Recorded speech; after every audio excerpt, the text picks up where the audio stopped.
दिल्ली से सबसे पहले खबर, जहां पर भारत मंडपम में नीति आयोग की बैठक चल रही है। पीएम मोदी की अध्यक्षता में गवर्निंग काउंसिल की यह बैठक चल रही है। इस बैठक की थीम है विकसित भारत के लिए विकसित राज्य। इस मीटिंग में सीएम योगी आदित्यनाथ मौजूद हैं।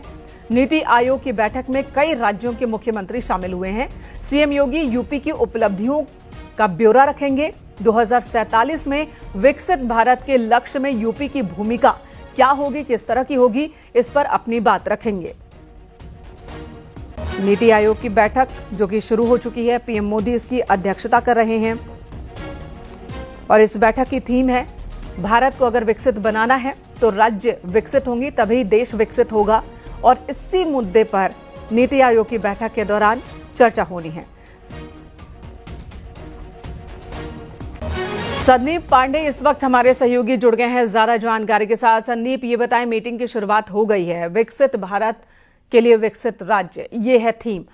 यूपी की तैयारी पूरी है क्या? इस दौरान तमाम स्टेट्स की ओर से अपनी अपनी बात भी रखी जाएगी, अपनी अपनी डिमांड्स भी रखी जाएंगी?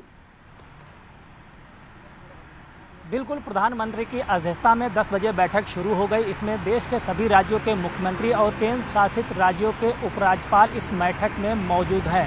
उत्तर प्रदेश के मुख्यमंत्री योगी आदित्यनाथ भी इस बैठक में मौजूद हैं और इस बैठक की थीम नीति आयोग ने रखी है विकसित देश के लिए विकसित राज्य। इस पर आज मंथन चल रहा है, कैसे 2047 तक भारत को विकसित राष्ट्र बनाना है। इसको लेकर राज्यों के मुख्यमंत्रियों के साथ मंथन चल रहा है और साथ ही इस जो महान आहुति है विकसित राष्ट्र बनाने के, उसमें राज्य कैसे अपना योगदान दे सकते हैं, कैसे वो इसकी आधारशिला बन सकते हैं, इसको लेकर आज गहन मंथन चल रहा है। शाम 4 बजे तक लगभग ये मीटिंग चलनी है, जिसमें राज्य जो अपने यहाँ तमाम प्रयोग किए हैं उसकी भी एक प्रेजेंटेशन देंगे कि किस राज्य ने क्या अपने यहाँ खास किया जिससे दूसरे राज्य भी उसका अनुसरण कर सके। साथ ही जो योजनाएं हैं उसके लिए केंद्र सरकार और राज्यों के बीच में कैसी जो है सामान्य तरीके से भूमिकाएं बन सकें, उसमें अड़चन कोई ना है, इसको लेकर भी मंथन होगा। और साथ ही सभी राज्य स्थायी रोजगार पे कैसे बढ़ावा दें, इसके लिए उद्यमशीलता और कौशल को कैसे प्रभावी ढंग से अपने यहाँ लागू किया जाए ताकि स्थायी रोजगार की ओर कदम बढ़े। और साथ ही किस तरीके से वैश्विक चुनौतियां आने वाली हैं, क्योंकि जिस तरीके से चाहे 2 देश हैं जिनमें युद्ध चल रहा है, पूरे विश्व में अनिश्चितता का माहौल है, वैसी परिस्थिति में भारत को किन चुनौतियों के लिए तैयार रहना पड़ेगा, उसकी आर्थिक स्थितियों को लेकर कैसे बिल्कुल। और इन तमाम चुनौतियों के बीच जो लक्ष्य भारत सरकार का कि अब तीसरे नंबर की अर्थव्यवस्था बनाना है देश को, इस लक्ष्य को हासिल करने में राज्य अपनी भूमिका कैसे निभा सकते हैं और राज्य को क्या मदद केंद्र की ओर से मिल सकती है, इन तमाम विषयों पर आज चर्चा होगी। धन्यवाद आपका संदीप, इस वक्त पूरी जानकारी देने के लिए। और अगली खबर का रुख कर लेते हैं। अयोध्या के लाल लेफ्टिनेंट शशांक तिवारी के घर पर श्रद्धांजलि देने वालों का तांता लगा है। जनप्रतिनिधियों के साथ बड़ी संख्या में स्थानीय लोग भी पहुंचे। राजकीय सम्मान के साथ शहीद लेफ्टिनेंट शशांक तिवारी का अंतिम संस्कार किया जाएगा। आपको बता दें, सिक्किम स्काउट्स के लेफ्टिनेंट शशांक तिवारी 22 मई को उत्तरी सिक्किम में ऑपरेशन टास्क के दौरान रूट ओपनिंग पेट्रोलिंग का नेतृत्व कर रहे थे और इसी दौरान उनके एक अग्निवीर साथी का पैर फिसला और वो पानी में बहने लगा। ये देख 23 साल के लेफ्टिनेंट शशांक तिवारी ने नदी में छलांग लगाई, साथी को मौत के मुंह से खींचकर बाहर निकाला, लेकिन अपनी जान नहीं बचा सके। उत्तर प्रदेश के मुख्यमंत्री योगी आदित्यनाथ जी ने भी अपनी श्रद्धांजलि भेजी है। हम लोगों ने भी उनको श्रद्धांजलि अर्पित किया है और माननीय मुख्यमंत्री जी ने राज्य सरकार की ओर से इस बात की घोषणा की है कि इनके नाम पर एक स्मारक बनाई जाएगी और 50 लाख रुपए परिवार को उनको खाते में भेज दिया गया है। राज्य सरकार की ओर से जो हम लोगों ने निर्धारित किया है कि शहीदों के सम्मान में वो धनराशि देते हैं, वो उनके खाते में पहुंच गई है। और तीसरा इस बात को कहा है कि जो इनके परिवार में कोई सरकारी नौकरी करने योग्य होगा, इस पर परिवारजन सहमत होंगे तो उनको आउट ऑफ टर्न एक सरकारी नौकरी में सेवा का अवसर प्रदान किया जाएगा। हमारे महानगर के लिए बहुत दुख की घड़ी है और हमारे महानगर का एक होनहार नौजवान देश की सेवा में उसने अपने प्राणों का उत्सर्ग कर दिया। अपने साथियों को बचाने में जिस तरह से शौर्य और साहस का परिचय देते हुए उसकी जान गई है, वह शौर्य और वीरता का एक अनुपम उदाहरण है।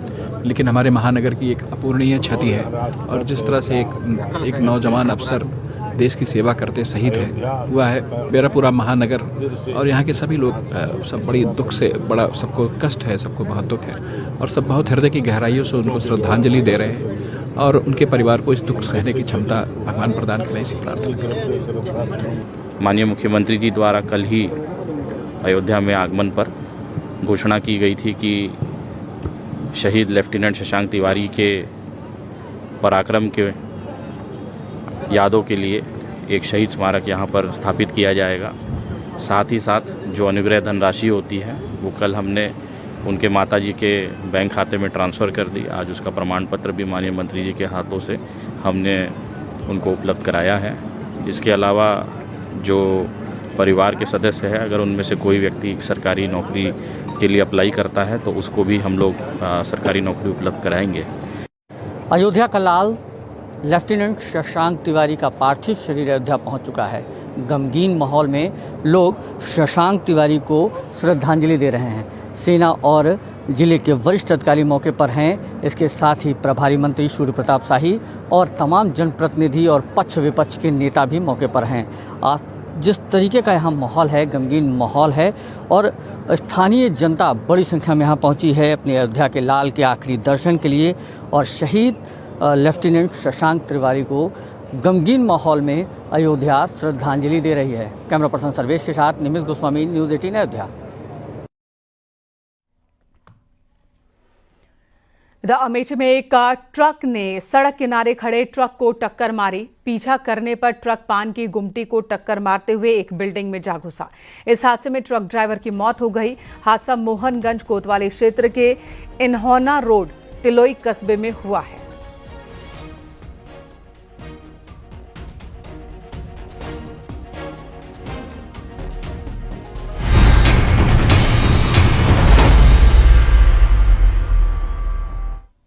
पीलीभीत से खबर, जहां धर्मांतरण के बड़े खेल का जिला प्रशासन ने पर्दाफाश किया।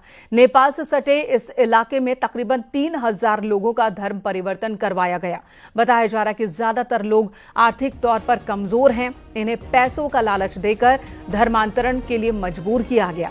ये गांव ज्यादातर सिख बाहुल्य क्षेत्र है, जहां 15 सालों से गरीब और कमजोर लोगों को पैसे, नौकरी और मुफ्त इलाज का लालच देकर धर्म परिवर्तन करवाया जा रहा है। जिसके बाद गुरुद्वारा कमेटी ने नेपाल बॉर्डर से सटे 12 गांव में धर्म परिवर्तन के खेल की शिकायत की और इस आंदोलन को चलाया। जिसके बाद पुलिस भी मौके पर पहुंची और जब जांच पड़ताल की गई तो तमाम आरोप सही पाए गए हैं। बहुत सारे सिख परिवारों के घर के अंदर से ईसाई धर्म के ग्रंथ और निशान मिले हैं। इस मामले का खुलासा होने के बाद 700 लोगों ने घर वापसी भी की है। 2001 से लेके धर्म परिवर्तन का ये चल रहा है मसला। कुछ नेपाल के पादरी आते हैं, कुछ पंजाब के भी हैं। जिन्होंने नेपाल के आए और उन्होंने यहाँ से आके मलया उनको बना दिए पादरी हैं, वो अपना कार्य कर रहे हैं और आते हैं नेपाल के भी। और दूसरा भी ये बात है कि हम परेशान इसीलिए हैं कि बातें सच्चाई को छिपाने के जो कार्य हो रहे हैं, जैसे ये टाटरगंज की बात अभी आई है कि ये यहाँ से ईसाई नहीं बने, जब पूरे प्रमाण हमारे पास हैं, पूरी सच्चाई हमारे पास है, हमारी कमेटी पास है, और 10 माह से हम ये कार्य कर रहे हैं, तो क्यों छिपाई? क्या कारण है? ये जो मामला चल रहा है धर्मांतरण का काफ़ी दिनों से, इसमें काफ़ी हमारे सिख भाइयों को कन्वर्जन किया गया। जो कि यहाँ सबसे बड़ी बात है कि यहाँ के लोगों की आर्थिक स्थिति बहुत कमज़ोर है। बाढ़ प्रभावित क्षेत्र है, बाढ़ आती है, हर साल फसल की क्षति हो जाती है, गरीब तबके के लोग हैं। तो नेपाल से जो आते हैं प्रोटेस्ट जो आते हैं, ये इंडिया में आके धर्म परिवर्तन करवाने का काम किया है। जो अर्जुन दास पादरी था,